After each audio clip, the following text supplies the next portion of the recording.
النبي الكريم أما بعد أعوذ بالله من الشيطان الرجيم بسم الله الرحمن الرحيم ما شاء الله إن الله وملائكته يصلون على النبي يا أيها الذين آمنوا صلوا عليه وسلموا تسليما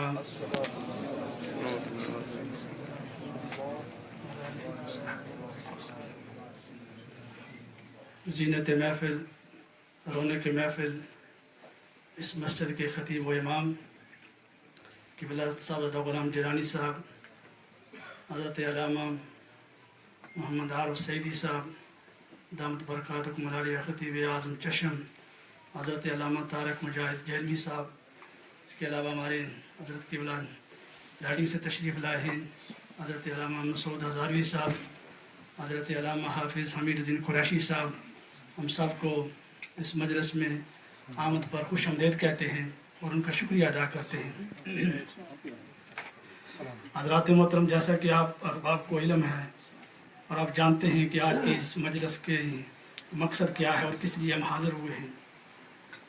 آج سے تقریباً 5 سال قبل قبلہ علامہ صاحب نے درس حدیث کی شکل میں جو واعظ و نصیحت شروع فرمائی تھی ادب المفرد کے عنوان سے، مجھے آج بھی اچھی طرح یاد ہے کہ رمضان المبارک میں آپ نے اس کا آغاز فرمایا تھا، اور بحمد اللہ تعالی، اللہ کے فضل و کرم سے اور آقا علیہ الصلوۃ والسلام کے نالین پاک کے تصدق سے اور آپ کے شیخ کریم کی نگاہ کرم سے آج اللہ تبارک و تعالی نے وہ اس کا اختتام ہو رہا ہے، اور اختتام ایک لحاظ سے ہو رہا ہے، اور یہ اختتام کلی نہیں ہے، انشاءاللہ یہ فیض انشاءاللہ جاری رہے گا انشاءاللہ۔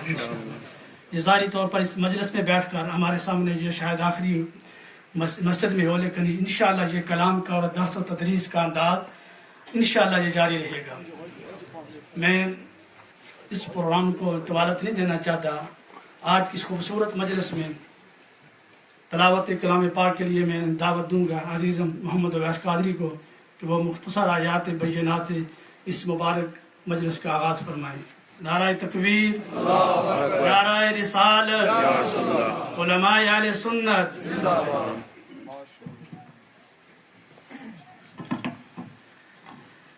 اعوذ باللہ من الشیطان الرجیم، بسم اللہ الرحمن الرحیم، والضحى والليل إذا سجى ما ودعك ربك وما قلى وللآخرة خير لك من الأولى ولسوف يعطيك ربك فترضى ألم يجدك يتيما فآوى ووجدك ضالا فهدى ووجدك عائلا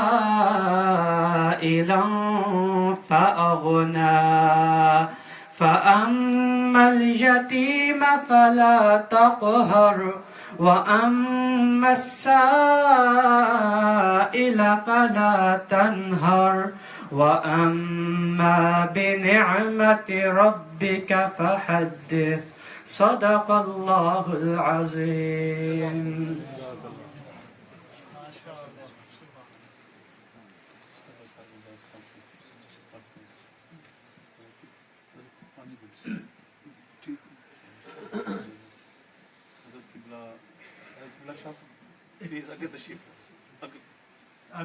جانی پہچانی شخصیت ہمارے ہاں تشریف فرما ہیں حضرت علامہ مولانا طارق مجاہد جیلوی صاحب۔ آپ نے نماز مغرب سے قبل بھی چند اشعار میاں صاحب رحمۃ اللہ علیہ کے پیش فرمائے تھے، ان سے دوبارہ گزارش ہے کہ اب مخصوص انداز میں آقا علیہ الصلوۃ والسلام کی بارگاہ میں قول حقیقت پیش فرمانے کے لیے تشریف لاتے ہیں حضرت علامہ مولانا طارق مجاہد جیلوی صاحب۔ درود پڑھ صلی اللہ علیہ کا یا رسول اللہ وسلم علیکہ پھر پڑھے صلی اللہ علیہ کا یا رسول اللہ وسلم علیہ کا یا تیری یاد پہ تڑپا دیے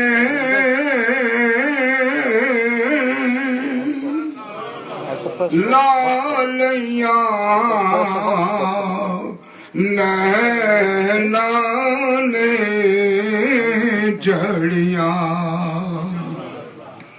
تیری یاد پہ تڑپا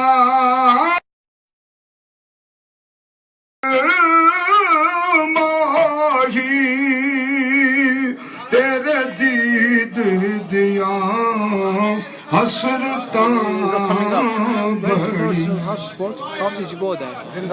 پھر دوبارہ نعرہ لگوائیں جی اللہ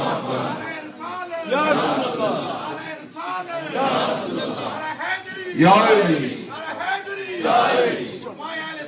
زندہ باد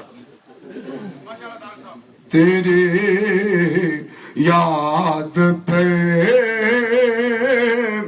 تڑپا دیے لالیاں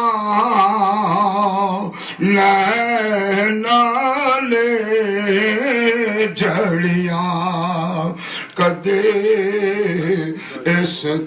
کدی اس راستے بھی تو لنگ ماہی تیرے دید دیا حسرتاں بڑیاں جدوں تیرا غلام یا رسول اللہ جدوں تیرا غلام کہاں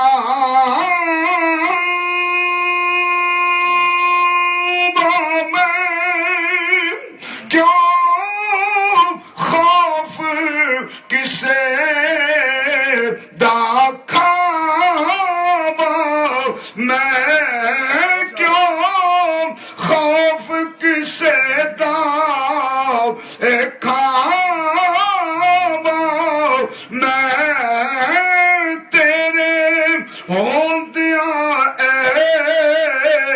مدنی ماہی تیرے ہوندیا اے مدنی ماہی او مینو لوکی دے کیوں تڑیاں اے شان میرے آقا اے شان تیری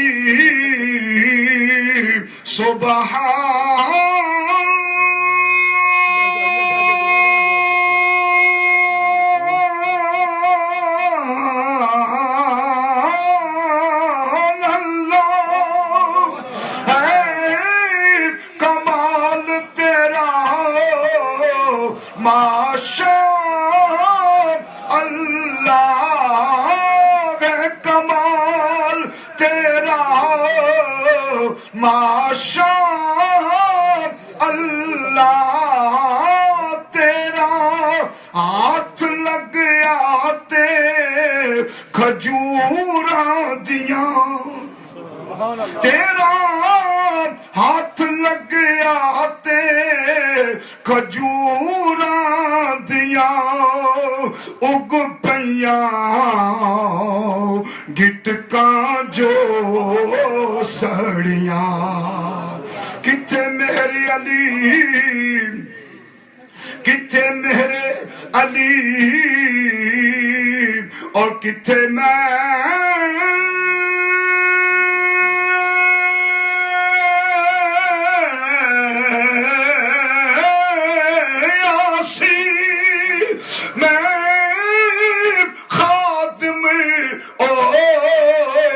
مخدوم میرے میں خادم او مخدوم میرے فیض ریاض علی دائے فیض ریاض علی دائے او تیرے اتے رنگتا جو چڑھیاں کتھے میرے علی او کتھے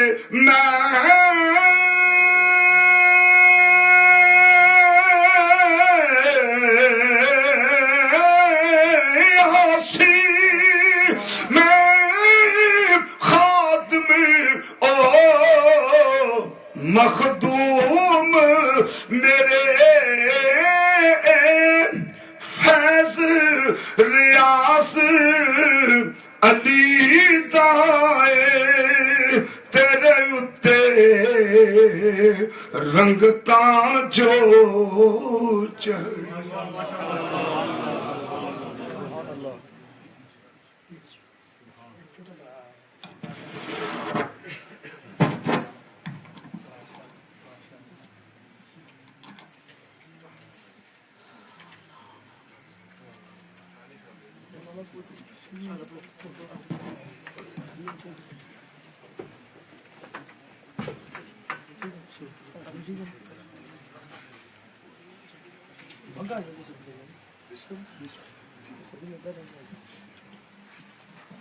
الحمد لله رب العالمين. بسم الله. اهلا وسهلا مرحبا. بسم الله. في انتظار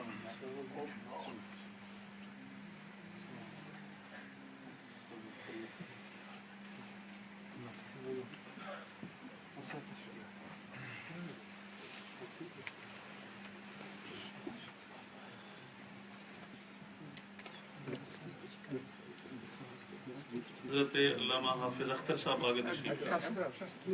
حضرت قبلہ مفتی اسماعیل صاحب آگے تشریف لائیں.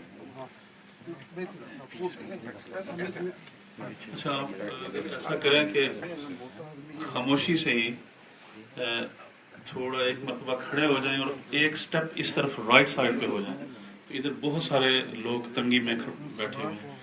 ایک تھوڑا سا سٹیپ ادھر کر لیں اور یہ ونڈو اوپر والے کھول دیں یا کوئی تاکہ وہ گرمی وغیرہ نہ ہو. اس بیٹے اس دروازے کو کمر اس کو بھی کھول دیں. Thank you. جزاک اللہ. بولنا نہیں ہے بس تھوڑی دیر کے بعد اجازت ہوگی بولنے کی. جزاک اللہ خیر.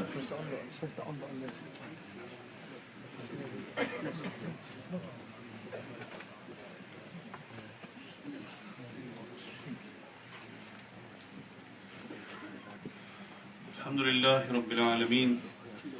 الحمد لله حمدا كما ينبغي لجلال وجهه ولعظيم سلطانه. والصلاة والسلام على أشرف الخلق سيد الأنبياء والمرسلين وعلى آله وصحبه أجمعين.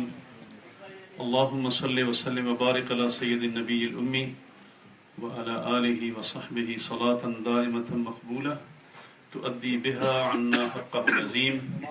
وصل اللهم وصل على سيدنا محمد طب القلوب ودوائها وعافية الأبدان وشفائها ونور الأبصار وديائها وعلى آله وصحبه أجمعين. أما بعد فأعوذ بالله من الشيطان الرجيم. بسم الله الرحمن الرحيم. باب احبب حبیبک ہونا ما. حدثنا عبد الله قال حدثنا مروان بن معاوية قال حدثنا محمد بن عبيد الكندي عن أبيه قال سمعت عليا يقول لابن الكواء هل تدري ما قال الأول احبب حبيبك هونا ما عسى أن يكون بغيضك يوما ما وأبغض بغيضك هونا ما عسى أن يكون حبيبك يوما ما. باب لا يكن بغضك تلفا.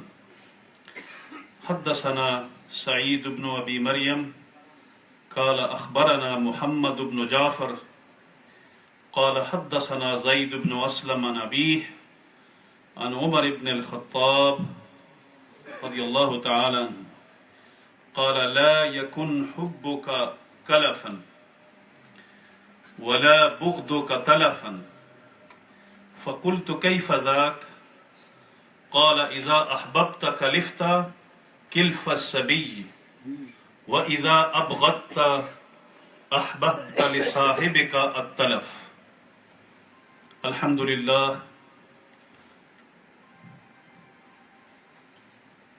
حمد و صلات کے بعد بتوفیقہ تعالی 2012 کے رمضان المبارک کے آخری عشرے میں اعتکاف کی راتوں میں ہم نے ادب المفرد کی اس کلاس کا آغاز کیا تھا.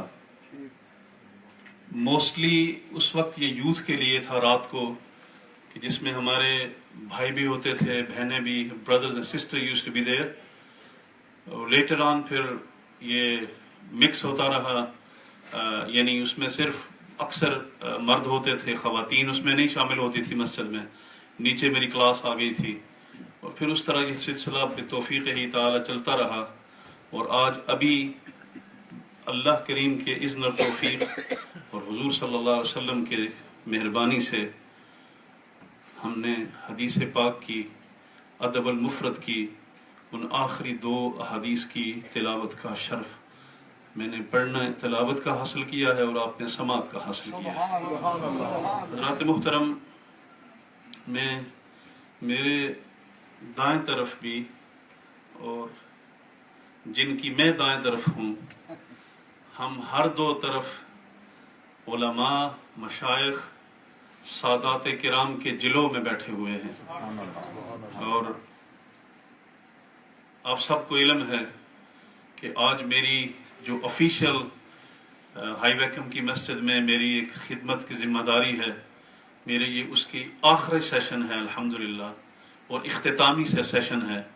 اور اللہ کی بارگاہ میں عرض ہے کہ رب العالمین اس کو اپنی بارگاہ میں قبول فرمائے. اور آپ نے جس محبت کا اظہار فرمایا, جس شفقت کا اظہار فرمایا, میں صرف یہی کہہ سکتا ہوں کہ آپ کو اللہ کریم اپنے پیارے حبیب صلی اللہ علیہ وسلم کے وسیلہ سے اس کا اجر عظیم دنیا میں بھی اور آخرت میں بھی عطا فرمائے. آپ کو صرف دیکھنے سے ہی طبیعت خوش ہو جاتی ہے کہ آپ دین سے, اللہ کے حبیب سے, اللہ کی حبیب کی آل سے, اصحاب سے کتنی محبت کرنے والے لوگ ہیں. حضرات, میں تھوڑی دیر بعد جو دائیں بائیں علماء تشریف فرما ہیں, میں ان کی خدمت, ان کی بارگاہ سے بھی 2 کلمات سنوں گا. لیکن میں یہ جو احادیث ہیں ان کا بڑا مختصر سا مفہوم آپ کی خدمت میں عرض کروں گا. اس لیے مختصر اس لیے کہ مجھے خود بھی بڑا محتاط ہونا پڑ رہا ہے. آج دائیں بائیں جو ہے نا, میں فری نہیں ہوں, اس لیے مجھے تھوڑا سا احتیاط کا دامن ہاتھ میں رکھتے ہوئے جو محدود میری ایک کیپیسٹی ہے اس کے اندر اللہ کے محبوب کا پیغام آپ تک پہنچانا چاہتا ہوں. Brothers, we started this Adab al-Mufrad class in 2012 in month of Ramadan, and we used to study this in the later part of the night after Salat Tarawih, before Suhoor. And this was our daily routine, alhamdulillah. And this was the most enjoying experience with the youth, and brothers and sisters used to attend that. And from that day till now, I carried on slowly. And today, bi tawfiqillah ta'ala, I am finishing the tilawat and the lessons of Adab al-Mufrad in the presence of these very, very highly knowledgeable scholars of Ahl Sunnah wal Jama'ah. And alhamdulillah, I have probably, without exaggeration, I have never seen such compact gathering before. In for many years probably. Yes, we did have gatherings, but this shows the love of the Prophet sallallahu alaihi wasallam. This shows the love of the deen in your heart. And I'm really thankful for you for coming, encouraging not me, by your presence here, it shows the signs that Muslims are, alhamdulillah, not here to finish.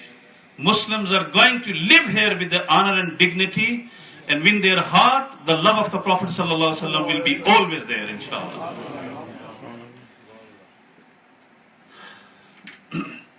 You know, normally, if there would have been a different occasion and timing, جو سختی ہے وہ نہ ہوتی, تو پھر آج میں آپ کو پھر دوبارہ امام بخاری رضی اللہ تعالیٰ عنہ کا تھوڑا سا تعارف بتاتا, ادب المفرد کے بارے میں بتاتا. لیکن let me just tell you few points very important. Why Imam Bukhari رضی اللہ تعالیٰ عنہ has given us a different book by the name of Al-Adab al-Mufrad, while Imam Bukhari radiallahu ta'ala anhu already has in a book Sahih Bukhari a chapter called Kitab al-Adab. جب کتاب الآداب کے chapter already صحیح بخاری کے اندر موجود ہے, تو پھر الگ سے جو ادب المفرد ہے اس کی وجوہات کیا ہے؟ I will just give you one, let me give you first کہ ادب کس چیز کو کہتے ہیں. ادب, یہ جو اردو ادب اور عربی ادب اور انگلش ادب ہے نا, اس کو لٹریچر کو بھی ادب کہتے ہیں. لیکن جو ہماری کتب ہیں جو حدیث کے اندر, اور بالخصوص اگر آپ کتب احادیث کے اندر ادب کی تعریف دیکھیں, تو حضرت صاحب عمدۃ القاری نے اور دیگر محدثین نے جو اس کی تعریف کی ہے وہ یہ ہے کہ ادب جو ہے وہ یہ ہر اس چیز پر بولا جائے گا جو کہ علی کل ریادت محمودۃ, ہر وہ اچھی ایکسرسائز اور ایگزامپل کہ جو قابل تعریف ہو, پریز وردی ہو, اس پر جس چیز کا نام آئے گا اس کو ادب کہا جائے گا. یتخرج بها الانسان فی فضیلۃ من الفضائل, جو انسان کے اندر کچھ کوالٹیز, اس کے ورچوز ہوتے ہیں, وہ انسان کے اندر جو موجود ہوتے ہیں وہ ان کا ذکر ہوتا ہے.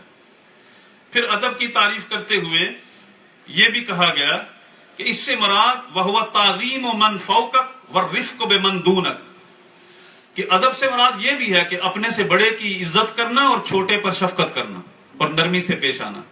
لیکن ادب سے مراد یہاں بنیادی طور پر جو امام بخاری رضی اللہ تعالی عنہ نے جس کی طرف, اور کتب احادیث میں جو کتاب الآداب ہیں اس میں جو احادیث ذکر ہوتی ہیں اس میں خصوصی طور پر حضور صلی اللہ تعالی علیہ وسلم کی جو آپ کی اسوہ حسنہ ہے, آپ کے جو مبارک عادات ہیں, آپ کے خصائل ہیں, آپ کے شمائل ہیں, ان کا ذکر ہوتا ہے, تاکہ پڑھنے والا, سننے والا جب اب نبی کے حسن کی باتیں سنے گا, آپ کے اقوال و افعال اور آپ کی سیرت کے خد و خال سے آشنائی حاصل کرے گا, تو اسے پتا چلے گا کہ میرے نبی کے سونے کا انداز کیا ہے, میرے نبی کے بیٹھنے کا انداز کیا ہے, میرے آقا کے چلنے کا انداز کیا ہے. So this is all the etiquettes and the characteristic of the quality of the Prophet sallallahu alaihi wasallam. When you learn about them, then it will be adab and adab, manners ہوں گے. Mostly ہم اپنے manners کو correct کرنے کے لیے, اور ہمارے مینر ہیں بھی کیا, ہمارے مینر اسی وقت مینر اور آداب بنیں گے جب وہ اسوہ حسنہ کے اندر ڈھلنا شروع کریں گے. ادروائز میں کو اپنا ادب کو مینر تو نہیں گھڑ سکتا, کو اپنا نئی کو اصول اور ضابطہ تو نہیں کو بنا سکتا. اصل میں ادب وہی ہے جو ادائے مصطفیٰ میں گم ہو جائے گا, اور اصل میں ادب اور مینرز وہی ہوگا جو مصطفیٰ کریم کے اسوہ حسنہ مبارکہ کے مطابق ہوگا. اور کیوں ہوتا ہے؟ اس لیے کہ اگر ہم یہ چاہتے ہیں کہ ہمارا رب ہمارے کس عمل پہ خوش ہوگا, تو رب کو تو ہم نے کوئی عمل کرتے ہوئے آنکھوں سے نہ دیکھا ہے نہ کوئی دکھا سکتا ہے. اس کا واحد طریقہ یہی ہے کہ آپ کو نبی کریم صلی اللہ علیہ وسلم کے اسوہ کو فالو کرنا پڑے گا. سو اس وجہ سے اب امام بخاری رضی اللہ تعالیٰ عنہ نے اس وہاں پر کتاب الآداب, جہاں باب البر والصلہ سے شروع کر کے سب سے پہلے والدین کے حقوق کے بارے میں تذکرہ کیا, یہاں بھی لطف کی بات یہ ہے کہ امام بخاری نے جب ادب المفرد لکھی تو یہاں بھی احادیث آداب سے اور وہ بر اور صلے والی احادیث والدین سے شروع کیا. لیکن جو سب سے بڑا کمال یہ ہے کہ پھر اس کو لکھنے کی ضرورت کیوں محسوس ہوئی الگ, اس کی وجہ یہ محدثین نے بیان فرمائی کہ امام بخاری کا اپنا سٹینڈرڈ رضی اللہ تعالیٰ عنہ کہ وہ صحیح بخاری کے اندر جو انہوں نے سخت ٹف سٹینڈرڈ رکھا ہوا تھا، اس معیار کے مطابق جو احادیث تھی وہ کم تھی. اب اس میں لیکن اس جو ادب المفرد ہے، اس کے اندر صحیح احادیث بھی ہیں، اس کے اندر حسن احادیث بھی ہیں، حسن لغیرہ بھی ہیں، اور اس کے اندر ضعیف احادیث بھی ہیں. اور کیوں اس کو ذکر کیے ہیں کہ اس سے پہلے محدثین کا ہمیشہ یہ طریقہ رہا ہے کہ وہ احکام کو لیتے وقت، رولنگ حلال اور حرام کو لیتے وقت جب بھی وہ لیں گے تو ہمیشہ ٹف سٹینڈرڈ کی احادیث کو لیں گے. لیکن جب فضائل میں، کتاب الزہد میں، رقاق میں اور سافٹننگ دا ہارٹ اور دیگر جو ورچوس ایکشن کی جو احادیث ہیں، جب ان کو وہ لیں گے تو اس میں ان کا وہ سٹینڈرڈ نہیں رہتا. وہ ہمیشہ جو اس کے کم درجے کی سند کے اعتبار سے احادیث ہوتی ہیں وہ بھی لیتے ہیں. اس لیے امام بخاری رضی اللہ تعالیٰ عنہ نے ان احادیث کو بھی ذکر فرمایا.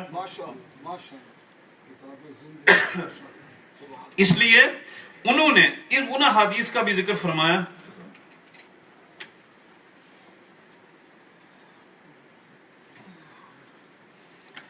کہ جو اس درجے کی نہیں تھی جو امام بخاری نے صحیح بخاری کے اندر ذکر فرمائی. اس سے یہ بھی پتا چلا کہ مسلمانوں کو یہ یاد رکھنا چاہیے کہ جنہوں نے بخاری اور مسلم کے علاوہ جو احادیث نہیں لیتے، وہ امام بخاری کے تعامل اور پریکٹس کو تو دیکھ لیں کہ امام بخاری جب خود فضائل کی احادیث اور اعمال میں اور ورچوس ایکشن کے لیے احادیث لاتے ہیں تو امام بخاری اپنا صرف وہی معیار نہیں رکھتے جو صحیح بخاری کا معیار ہے، بلکہ وہ دیگر محدثین کی طرح دوسری احادیث کو بھی لاتے ہیں. واللہ ورسولہ عالم بالصواب. آئیے ہم وہ جو حدیث طیبہ آخری دو ہیں ان کا ہم حضور کی بارگاہ میں آج جو احادیث آخری ہیں، یہ دو حدیث ہیں، ان میں سے ایک جو حدیث پاک ہے اس میں سب سے پہلا جو باب ہے اس میں جو ایک حدیث پاک ہے، اس میں حضور صلی اللہ تعالی علیہ وسلم کے ارشاد گرامی ہیں. اب جو روات ہیں ان پر کبھی کبھی دل کرتا رہتا ہے کوئی تھوڑا بہت کوئی مل جائے اسماء اور رجال میں سے جو کوئی بات ہوتی ہے، لیکن میں آج صرف اس اصلی اپنے متن پر ہی آتا ہوں. اور یہاں پر جناب حیدر قرار رضی اللہ تعالی عنہ نے ارشاد فرمایا کہ آپ فرماتے ہیں کہ یقول لابن القوا هل تدری ما قال الاول، کہ تمہیں پتہ ہے کہ پچھلے لوگ یا پہلے لوگ تھے، انہوں نے ان کے کہنا اس بارے میں کیا ہے کہ احبب حبیبک ہونا ما عسى ان یکونک بغیضک یوما ما. آپ نے فرمایا کہ جب تم کسی سے دوستی رکھو، فرینڈشپ رکھو، تو let it be in the moderation. اس میں بیلنس ہونا چاہیے، اس میں حد سے بڑھنا نہیں چاہیے. ہونا ما سے مراد یہ ہے، ما تقلیل کا ہے، اور ہونن سے مراد یہ ہے کہ اس میں اس طریقے سے رکھو اس کو کہ آپ کو وہ جو عمل ہے وہ تھوڑا مقدار میں اور اتنا ہو کہ وہ حد سے بڑا ہوا نہ ہو. اب احبب حبیبہ کا ہونا ما، اپنے دوست کے ساتھ اتنی مقدار میں محبت رکھو کہ کبھی ایسا بھی ہو سکتا ہے عسى ان یکونک بغیضک یوما ما، ممکن ہے وہ کبھی ایسا ہو جائے کہ وہ تمہارا دشمن بھی ہو جائے، یا وہ اس لیول پر بھی آ جائے کہ اس کے تمہارے دل میں اس کے لیے کوئی محبت نہ رہے. وَأَبْغِضْ بَغِيضَكَ هَوْنًا مَا، اور جس بندے کو تو دل میں نفرت پیدا ہو جائے جس کے بارے میں، اور جس کو جو من کو بالکل نہ بھاتا ہو، اس کے ساتھ بھی حد سے آگے نہ گزرو. اتنا حد سے آگے نہ گزرو اس لیے کہ عَسَىٰ أَن يَكُونَكَ حَبِيبَكَ يَوْمًا مَا، ایک دن ممکن ہے تمہیں پھر اس کو دوست بنانا پڑے. Let me translate this for my brothers. Moderation should guide in the friendship. Muhammad bin Ubaid al-Kindi has narrated on the authority of Sayyidina, on the authority of his father, that he heard Sayyidina Ali radiallahu ta'ala anhu say to Ibn al-Qawwa, do you know what the people of earlier times said?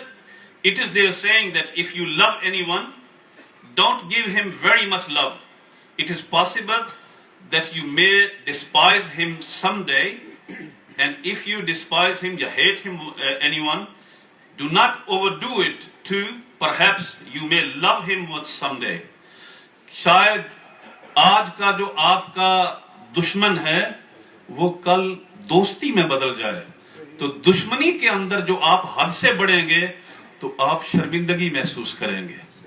اسلام توازن کا دین ہے, اسلام balance کا دین ہے, اسلام اعتدال کا نام ہے. وہ ہمارے ہاں ایک استعمال ہوتا ہے محاورہ بھی کہ اتنے میٹھے نہ ہو جاؤ کہ تمہیں کوئی نگل لے, اور اتنے کڑوے نہ ہو جاؤ کہ تمہیں کوئی تھوک کے پھینک دے. تو یہ ایک محاورہ ہماری اردو میں بھی استعمال ہوتا ہے, جو پنجابی میں تو اور سٹائل کا ہے, لیکن چلو میں نے اس کو تھوڑا سا ٹرانسلیٹ کر کے سافٹ طریقے سے آپ کی خدمت میں پیش کر دیا ہے. اگلی حدیث پاک کو بھی بیان کر کے میں صرف ایک دو گزارشیں آپ کے کرتا ہوں. باب لا یکن بغض قتلفا. سبحان اللہ. فرمایا کہ یہاں تو بات محبت اور نفرت کے معیار اور سٹینڈرڈ کی تھی, اور آگے ارشاد فرمایا ولا لا یکن بغض قتلفا, کہ تیرا جو کسی سے نفرت کرنا ہے. یوں تو اسلام میں ہمیں اس کی اجازت نہیں ہے کہ ہمارے دل میں کسی کے لیے بھی نفرت ہو, لیکن اگر ایز اے ہیومن بینگ ہمیں ایسے صورتحال سے واسطہ پڑ جائے تو پھر اس کے لیے ہمیں اسلام کیا سکھاتا ہے کہ ہمیں کیا کرنا چاہیے. شاید ہمیں دنیا کے بے شمار معاملات میں اپنے گھر سے لے کر باہر تک, مسجد تک, دوستوں تک اور محلوں تک اور نہ جانے ملک تک, کہاں تک ان چیزوں میں ہمیں ماڈریشن کی ضرورت ہے. تو فرمایا لا یکن بغض قتلفا. حضور نے فرمایا کہ تمہاری جو اینیماسٹی اور ہیٹ ہے, نفرت ہے, یہ کہیں تباہی کا سبب نہ بن جائے. یہ تمہاری نفرت جو ہے یہ تباہی کا سبب نہ بن جائے. حضرت زید بن اسلم سے, وہ اپنے والد سے, اور انہوں نے جناب سیدنا عمر بن خطاب رضی اللہ تعالی عنہ سے فرمایا لا یکن حبک کلفا.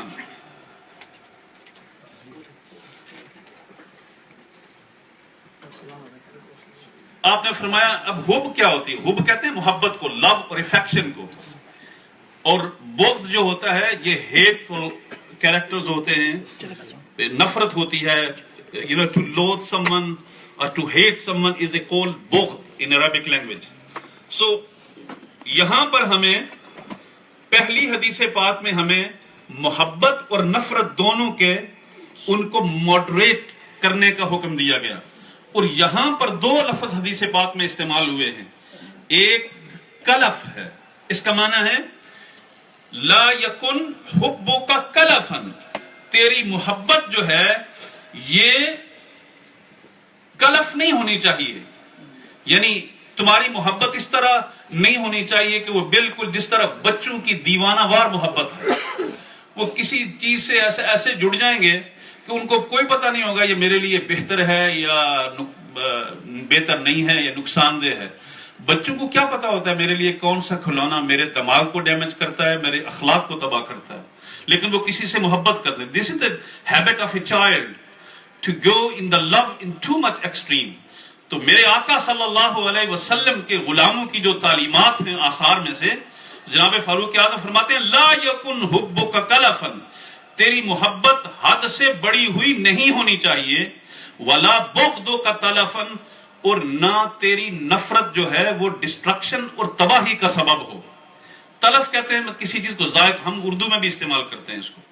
فقلت کیف ذاک, میں نے ریکویسٹ کی کہ یہ کیسا ہوتا ہے. فرمایا اذا احببت کلفت کلف الصبی, جب تو کسی سے محبت کرے تو ایسا ممکن ہے کہ تو بچوں کی طرح ٹوٹ کر کسی کو چاہنا شروع کرے, اور جب تو کسی کو اس طریقے سے محبت کرے گا اور چاہے گا تو اس میں خطرہ ہوتا ہے کہ ممکن ہے تو حدود کو پھلانگ دے.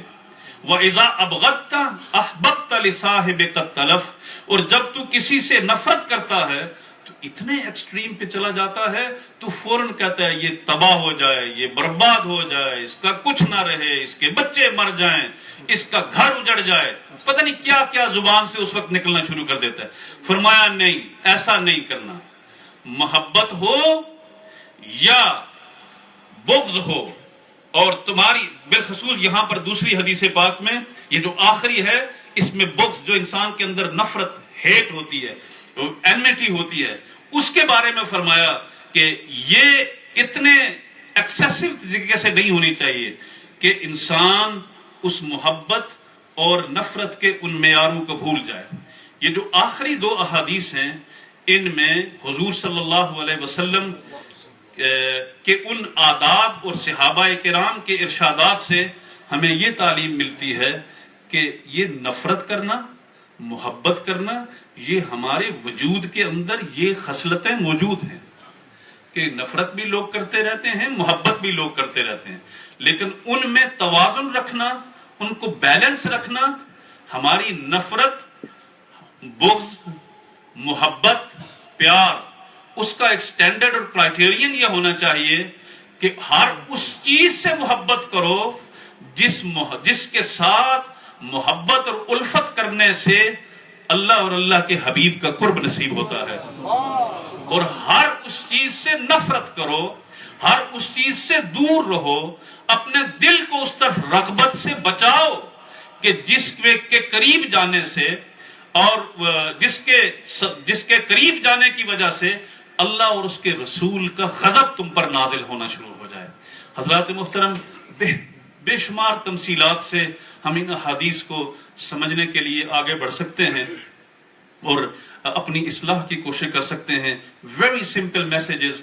اسلام is a deen of balance, توازن کا دین ہے.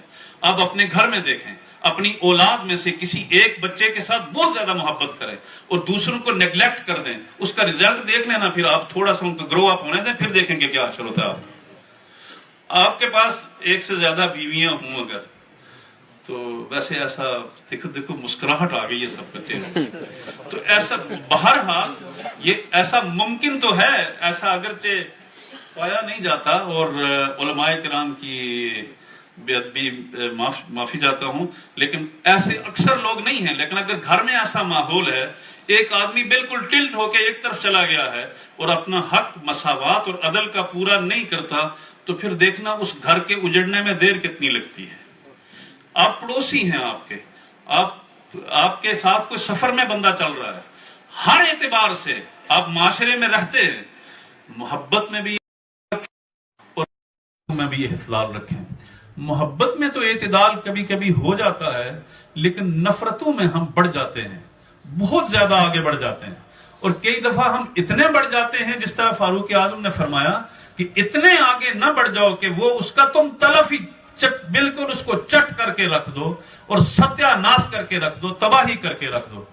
بلکہ یہاں پر ہمیں اس کو توازن اور بیلنس میں رکھ کے اپنے اس پڑوسی کی، دوست کی، ساتھی کی، رفیق سفر کی اگر کوئی بات ہمیں دل کو نہ بھائے، پھر بھی ہمیں اس پر صبر کر کے اس کو توازن میں رکھنا ہوگا. اور بالخصوص اگر کوئی صاحب ایمان ہے تو پھر اس کے ساتھ محبت اور دوستی اور پیار اور نفرت کا جو معیار ہے وہ خالصتاً رجلان تحابا فی اللہ اجتمع علیہ وتفرقا علیہ. انسان محبت کرے تو یا دوری اختیار کرے تو اس کے اندر نیت اور ارادہ یہی ہونا چاہیے کہ جس چیز میں میرے رب کی خوشنودی ہے میں وہاں محبت کروں گا، اور جس چیز میں میرے رب کی ناراضگی ہے میں اس سے دوری اختیار کروں گا. اللہ تبارک و تعالی مجھے بھی اور آپ کو بھی اپنے پیارے آقا صلی اللہ علیہ وسلم کی بارگاہ میں ان آداب پر عمل کرنے کی توفیق عطا فرمائے جو میرے پیارے آقا صلی اللہ علیہ وسلم کے مینرز اور آداب ہیں. حضرات محترم، میری خوشی کی کوئی انتہا نہیں ہے کہ آج میری حوصلہ افزائی کے لیے جہاں آپ لوکل بھائی میرے تشریف لائے ہیں، دوسرے ٹاؤن سے بہت سارے نوجوان، lot of my brothers came from different towns. I'm really grateful for you. میں ایک humble servant of دین ہونے کے لیے میں سب آپ کے لیے دعا کر سکتا ہوں. دوسری چیز یہ ہے کہ علماء کرام یہاں تشریف لائے. علامہ طارق مجاہد جیلمی صاحب ہیں، حضرت قبلہ پیر سید رضی شاہ صاحب ہیں جو سلاؤ سے تشریف لائے، اور ہماری خوشی یہ ہے کہ میرے نہایت ہی کرم فرما حضرت قبلہ پیر سید لخت حسنین شاہ صاحب تشریف لائے، حضرت علامہ قاری عارف صاحب چشم سے تشریف لائے، علامہ پروفیسر مسعود اختر ہزاروی صاحب لوٹن سے تشریف لائے، جناب مفتی ہارون صاحب ریڈنگ سے تشریف لائے ہیں. اور ریڈنگ سے حافظ اختر صاحب بھی تشریف لائے ہیں، میرے کولیگ، میرے ساتھی، اور زندگی کا سفر ہمارا، دین کا سفر ہمارا اکٹھا گزرا. میرے دو بہت پیارے ساتھی جناب علامہ حافظ حمید الدین قریشی صاحب اور جناب علامہ سلطان محمود صاحب. میں تو یہ چونکہ ہم ایک دوسرے کے ساتھ عرصہ رہے ہیں تو میں ان سے معذرت بھی کروں گا کہ اگر کوئی مجھ سے غلطی ہو گئی ہو تو مجھے معاف بھی فرمائیں گے. تو اللہ تبارک و تعالیٰ ان کی شفقتوں کا سایہ میرے سر پہ رکھے. اللہ اکبر. میرے ساتھ اس طرف ہمارے ہائی ویکم کے ایک بہت بڑے بہترین عالم دین جو ماشاءاللہ ایک انتہائی ذمہ دار عالم دین ہیں اور واقعتاً دین کے جذبہ اور اپنے دل کے اندر رکھتے ہیں. یہ ہمارے لوکل حضرت محترم قبلہ حاجی صابر صاحب کے صاحبزادے ہیں. حضرت علامہ شیخ رضوان ازہری صاحب تشریف فرما ہیں. حضرت آپ بہت دور سے تشریف لائے، میں I am really grateful for you. اور ادھر اب نام اتنے شخصیات، یہ حضرت قبلہ مفتی فیض رسول صاحب ہیں. تو اب یہ جو میری بات میں گرفت ہونی ہے نا، پتہ نہیں جو کچھ وہ باتیں میں نے کی ہیں، مجھے امید ہے وہ اکیلے میں مجھے سمجھائیں گے. تو حضرت قبلہ مفتی صاحب تشریف لائے، یہ ایسٹ ہیپ سے تشریف لائے ہیں. حضرت قبلہ قاری طارق محمود قادری صاحب، یہ الہرا ایجوکیشن سینٹر ہے ایسٹ ہیپ، وہاں سے تشریف لائے. میرے نہایت ہی پیارے ساتھی جن کو آپ نور ٹی وی پر دیکھتے رہے ہیں، حضرت علامہ مولانا اعجاز نیروی صاحب. اب یہ تو خلافت یافتہ بھی ہیں، جناب پیر طریقت مولانا اعجاز نیروی صاحب. حضرت آپ مولانا اسد کیا اس میں گرامی حافظ اسد علی صاحب، یہ جامعہ الکرم کے فاضل ہیں ماشاءاللہ، یہ تشریف لائے ہیں. انہوں نے بعض میں انشاءاللہ کوئی پریزنٹیشن بھی کرنی ہے. اس کے ساتھ حافظ اختر صاحب تشریف لائے. حضرت میں آپ کا شکر گزار ہوں. علامہ ذیشان قادری صاحب ہیں اور ڈائریکٹر منہاج القرآن لندن. حضرت ایم ریئلی تھینک یو، شکریہ آپ تشریف لائے اور حوصلہ افزائی فرمائی. حضرت قبلہ علامہ مفتی اسماعیل صاحب نوٹنگم سے، حضرت قبلہ پیر طریقت حضرت قبلہ شاہ صاحب تشریف لائے. اب میں آپ کے ایک اور تھوڑا سا لائٹر نوٹ پہ عرض کر دوں کہ یہ جو اپنے حضرت قبلہ سید لخت حسنین شاہ صاحب ہیں، حضرت قبلہ پروفیسر مسعود اختر ہزاری صاحب ہیں، حضرت علامہ مولانا اعجاز نیروی صاحب ہیں اور قبلہ مفتی اسماعیل صاحب ہیں. سوائے شاہ صاحب کے، شاہ صاحب چونکہ وہ ہر اعتبار سے مجھ سے سینئر بھی ہیں اور ویسے بھی بڑے ہیں، یہ تو کہہ بھی نہیں سکتا، لیکن یہ سارے میرے مرتبے کے لحاظ سے نہیں، قد کاٹ کے لحاظ سے نہیں، تقوی کے لحاظ سے نہیں، ویسے میرے عزیز ہیں. اس لیے کہ میں تو ناشتہ ان کو خود بیرے شریف میں کراتا رہا ہوں جی. اور رات کی روٹیاں پکی ہوتی تھیں اور صبح ان کو گرم کر کے کھلایا کرتا تھا اور کبھی انہوں نے شکوہ نہیں کیا. اور اکٹھے انشاءاللہ ہمارا وقت گزرا ہے اور جب یہ مجھے ملے ہیں تو آج صحیح مجھے محسوس ہو رہا ہے کہ میرے لیے خوشی کا دن ہے الحمدللہ. اور اس سب سے بڑی خوشی یہ ہے کہ میں اپنے آقا کی بارگاہ میں یہ ہدیہ پیش کروں گا، یا رسول اللہ، اپنے نادانی، اپنی بے مائگی اور nothing, no claim of any knowledge whatsoever. In reality, not the word, in reality we are nothing compared to the scholars and the deen کے جو صحیح علماء ہیں ان کے کچھ بھی نہیں. ہم تو جو کچھ لکھا ہوتا ہے کہ تھوڑا بہت نقل کر کے گزارا کر کے پیش کرتے ہیں کہ یا رسول اللہ ہم آپ کی امت کے لیے یہ تحفہ پیش کر رہے ہیں. تو ہم نے جو کچھ کوشش کی، پھر میں یہی دعا اللہ کی بارگاہ میں کرتا ہوں کہ رب العالمین تو اپنے کرم سے کوئی صحیح لفظ جو نکلا ہے اس کو قبول بھی فرما لے، دل و دماغ پر اس کو اترنا اور اس پر مجھے اور آپ سب کو عمل کی بھی توفیق عطا فرما. اور میری کوتاہی کی وجہ سے اگر کوئی ایسی انفارمیشن غلط فیڈ ہو گئی ہو، اے اللہ تو اس پر قادر ہے کہ تو میرے نامہ اعمال سے بھی اس کو مٹا دے اور آپ کے دل و دماغ سے بھی اس کو مٹا دے. حضرات محترم، اب میں چاہوں گا کہ آخر میں ہم نے کچھ نشید ایک دو اور کچھ قصائد کے ساتھ ہم نے مجلس کو اختتام کرنا ہے. نماز عشاء کا وقت بھی قریب ہے. کیا مجھے آپ اجازت دیں گے کہ میں تھوڑا تھوڑا حضرات، اور یہ لمبی تقریریں نہیں ہوں گی لیکن آخر میں دعا قبلہ شاہ صاحب فرمائیں گے، حضرت قبلہ پیر سید لخت حسنین شاہ صاحب. میں یہ بھی عرض کر دوں کہ الحمدللہ چونکہ میری آج آفیشیل جو ذمہ داری ہے وہ آج اس مسجد شریف سے، جس کا میرے ساتھ 31 سال 4 مہینے اور 6 دن یہاں پر میں نے خدمت کی ہے، یہ میری لاسٹ آج میری ڈیوٹی جو ہے وہ نبی کریم کی نوکری میں ختم ہو رہی ہے اور حضور کی امت کے چوکیداروں کے سائے میں ختم ہو رہی ہے. حضور علیہ الصلوۃ والسلام کی امت اور نبی کریم کے کلمہ پڑھنے والے ان غلاموں کی موجودگی میں ختم ہو رہی ہے. مجھے یہ دعا میرے لیے کرنا کہ میری ڈیوٹی یہاں سے تو ختم ہو لیکن نبی کریم کی بارگاہ کی نوکری ختم نہ ہو, دین کی خدمت کا ختم نہ ہو. وہ پہلے سے زیادہ اللہ مجھے محنت کرنے کی توفیق عطا فرمائے اور مجھے حوصلہ عطا فرمائے. میرے جسم و روح کو اللہ وہ تازگی عطا فرمائے کہ میں مرتے دم تک اپنے نبی کے دین کی نوکری کرتے ہوئے فخر محسوس کروں. یہ دعاؤں کا طالب ہوں آپ سے, اس چیز کا بھکاری ہوں آپ سے. تو کیا مجھے میں آخری ویسے بھی اختیار استعمال کر سکتا ہوں, ابھی تک ہے کہ میں نہ بھی پوچھوں تب بھی بڑھا سکتا ہوں ٹائم, لیکن میں چاہتا ہوں چلو کوئی تھوڑا سا مشورے نل کم چل جائے, چنگا ہے. کیا آپ مجھے اجازت دیتے ہیں کہ تھوڑا سا اگر 10-20 منٹ آگے نکل جائیں تو ہم محفل ختم کر کے پھر اکٹھے نماز پڑھیں نا انشاءاللہ. انشاءاللہ ضرور ہو سی اسی طرح. اب علماء کرام کو بھی پتا ہے کہ اگر 10 منٹ 20 منٹ ہم ان سے لیں گے تو پھر ہمیں بھی کچھ خیال رکھنا ہوگا. تو میں ابتدئ من الیمین انشاءاللہ. سب سے پہلے میرے پڑوسی, میرے کرم فرما حضرت علامہ مفتی قاری محمد عارف صاحب سعیدی, میرے دکھ سکھوں میں میرے بانٹنے والے اور مجھے رہنمائی فرمانے والے. ہم واقعتاً پڑوسی رہے ہیں اور انہوں نے اس دوستی کا حق ادا کیا ہے. مجھے بڑے مشکل وقت میں ہر اعتبار سے میری رہنمائی فرماتے رہے ہیں, شفقتیں فرماتے رہے ہیں. تشریف لاتے ہیں حضرت علامہ قاری محمد عارف صاحب سعیدی. نعرہ ایک لگا چھوڑیے تاکہ ایسا نہیں یاد تازہ ہو جائے تھوڑی جی. نعرہ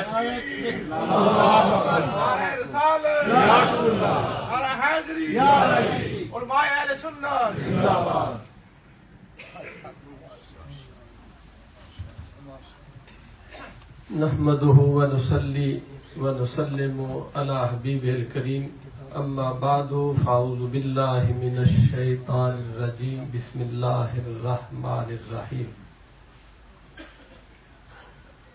قال النبي صلى الله عليه وسلم ان العلماء ورثة الانبياء او كما قال رسول الله صلى الله عليه وسلم ان الله وملائكته يصلون على النبي يا ايها الذين امنوا صلوا عليه وسلموا تسليما. الصلاة والسلام عليك باواد بلند. الصلاة والسلام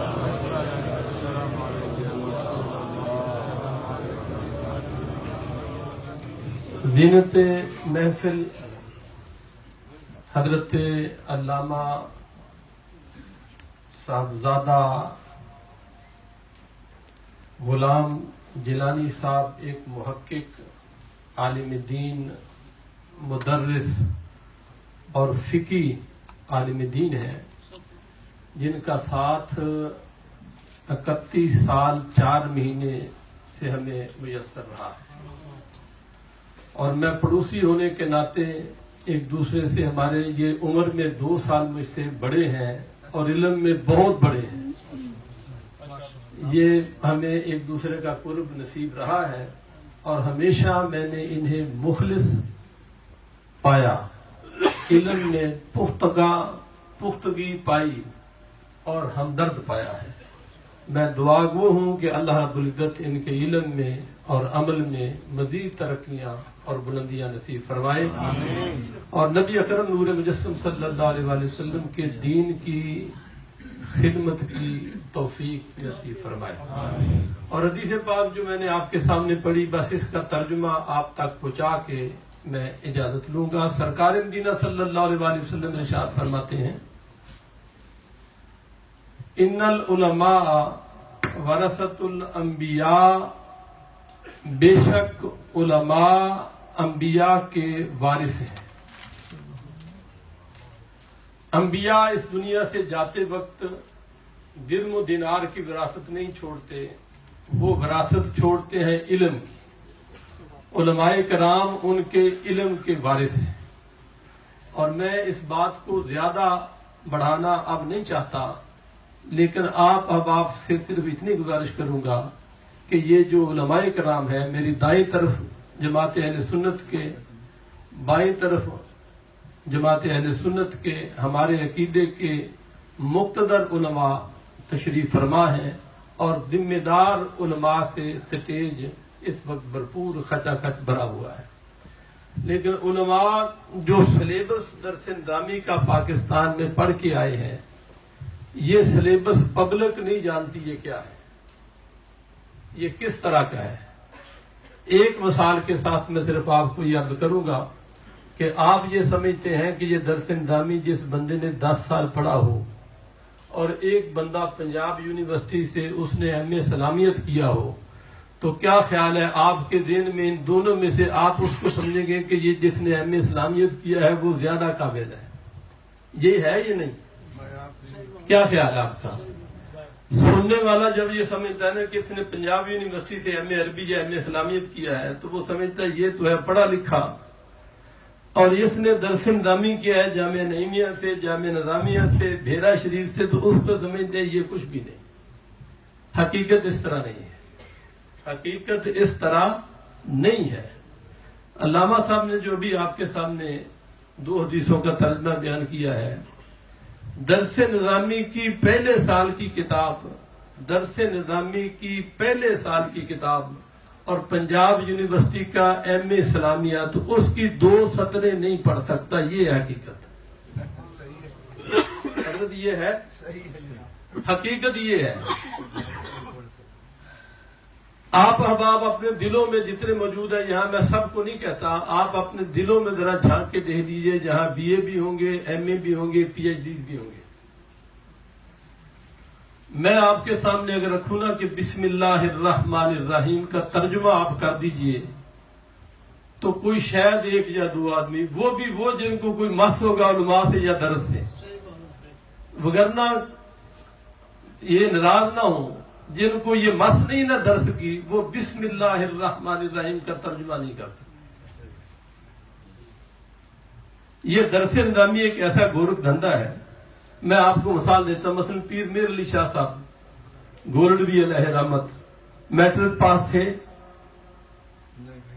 ایف اے پاس تھے، بی اے پاس تھے، وہ نہیں، صرف درس پڑے ہوئے تھے۔ ہزاروں پی ایچ ڈی ڈاکٹر ان کی گرد راہ کو نہیں پا سکتے، یہ ہے درس نظامی۔ سمجھ لگی؟ پیر محمد کرم شاہ صاحب مدری حضور ضیاء الامت پی آئی ڈی ڈاکٹر تھے کیا؟ سنا آپ نہیں نہ تھے، لیکن 100 پی ایچ ڈی ان کے سامنے رکھیں تو ان کے سامنے وہ پہلے سال کے طالب علم ہے۔ یہ ہے درس نظامی۔ امام احمد سعید کاظمی غزالی دوران جس کو کہتے ہیں، ملتان والے، میٹرک تھے نہیں تھے، بی اے تھے نہیں تھے، ایم اے تھے نہیں تھے، پڑھے کہاں تھے اپنی والدہ سے اور بڑے بھائی سے درس نظامی پڑھے۔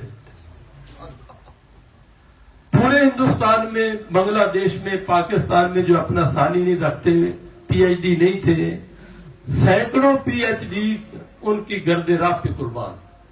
یہ ہے آپ کا درس نظامی۔ لیکن پبلک سمجھتی ہے کہ یہ شاید یہ مولوی صاحب کچھ نہیں جانتے، حالانکہ علماء ہی جانتے ہیں اگر آپ سمجھیں۔ یہ جو درس حضرت علامہ صاحب نے دیا ہے، یہ مستند حضرت علامہ صاحبزادہ غلام جیلانی مستند عالم دین ہیں، محقق ہیں، مدرس ہیں، مخلص ہیں، اور بڑا نرم دل رکھنے والے، اور حضور صلی اللہ علیہ وسلم کی محبت اپنے سینے میں عاشق رسول ہے۔ آپ کو ایک لمبا عرصہ ان کے ساتھ واسطہ رہا، اور مجھے بھی ایک لمبا عرصہ ان کے ساتھ واسطہ رہا۔ یہ عالم بعمل ہے۔ اللہ تبارک و تعالیٰ ایسے علماء کا سایہ ہمارے سروں پر لمبا عرصہ تک قائم رکھے اور دین کی خدمت متین کرنے کی توفیق نصیب فرمائے۔ علامہ صاحب کے کلام پر میں صرف ایک شعر پڑھ کے اس کو اختتام کرتا ہوں، کیونکہ وقت بہت قلیل ہے جماعت کے لیے اور علماء کرام کی کثیر تعداد ہے۔ آپ فرماتے ہیں، مصلحت وقت کی ہے، رہ گئی رسم اذاں روح بلالی نہ رہی، واعظ قوم کی وہ پختہ خیالی نہ رہی، واعظ قوم کی وہ پختہ خیالی نہ رہی، برق طبی نہ رہا شعلہ مکالی نہ رہی، رہ گئی رسم ادا روح بلالی نہ رہی، فلسفہ رہ گیا تلقین غزالی نہ رہی، مسجد مرثیہ خواہ ہے کہ نمازی نہ رہے، یعنی وہ صاحب اوصاف اعجازی نہ رہے، یعنی وہ صاحب اوصاف اعجازی نہ رہے، شور ہے ہو گئے دنیا سے مسلمان نابود، ہم یہ کہتے ہیں کہ تھے بھی کہیں مسلم موجود، وضع میں تم ہو نصارا تو تمدن میں حمود، یہ مسلمان ہیں جنہیں دیکھ کے شرمائے یہود، یوں تو سید بھی ہو مرزا بھی ہو افغان بھی ہو، تم سبھی کچھ ہو بتاؤ تو مسلمان بھی ہو، تم سبھی کچھ ہو بتاؤ تو مسلمان بھی ہو، مصلحت ہے کیسے حضرت یہ منفعت ایک ہے اس قوم کی نقصان بھی ایک، منفعت ایک ہے اس قوم کی نقصان بھی ایک، ایک ہی سب کا نبی دین بھی ایمان بھی ایک، حرم پاک بھی اللہ بھی قرآن بھی ایک، کچھ بڑی بات تھی ہوتے جو مسلمان بھی ایک، کچھ بڑی بات تھی ہوتے جو مسلمان بھی ایک، فرقہ بندی ہے کہیں اور کہیں ذاتیں ہیں، یہ ہے روح ہمارا، فرقہ بندی ہے کہیں اور کہیں ذاتیں ہیں، کیا زمانے میں پنپنے کی یہی باتیں ہیں، اللہ کریم ہمیں وحدت نصیب فرمائے۔ بارک اللہ حضرت صاحب، میں بہت شکر گزار ہوں حوصلہ افزائی کا، میں جو کچھ بھی انہوں نے میرے بارے میں فرمایا، دعا کریں اللہ تعالیٰ ان کے ان کلمات کی روشنی میں اللہ تعالیٰ مجھے اس جیسا بننے کی توفیق عطا فرمائے۔ جتنے بھی حضرات تشریف لا رہے ہیں، کیونکہ ابھی تک اس کے بعد لنگر شریف بھی تناول فرمانا ہے سب نے، تو میں چاہتا ہوں کہ ہم زیارت ہو جائے ضرور، علماء کی برکت ہو جائے حضور کی بارگاہ کہ یہ جو چوکیداری کرنے والے ہیں نا، سرکار کی بارگاہ جو مالک ہوتے ہیں ان کو چوکیداروں سے بڑا پیار ہوتا ہے، لیکن میں چاہتا ہوں کہ ان کی زیارت کر لیں ہم، اور ایک دو میٹھے کلمے ہم کو سنا دیں بس ہمارے لیے، تاکہ اس میں برکت اور آسانی ہو جائے۔ میں حضرت قبلہ مفتی محمد اسماعیل صاحب جو نوٹنگم سے تشریف لائے ہیں جسٹ لزیارت سے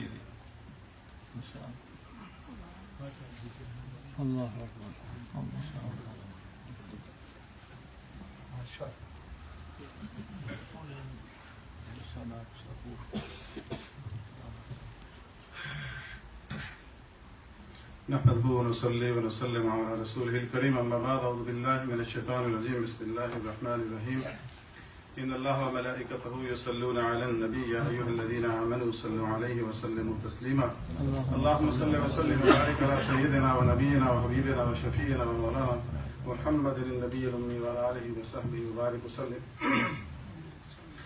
حضرات علماء کرام، مشائخ اعظام، عوام اہل سنت، السلام علیکم ورحمۃ اللہ تعالی وبرکاتہ۔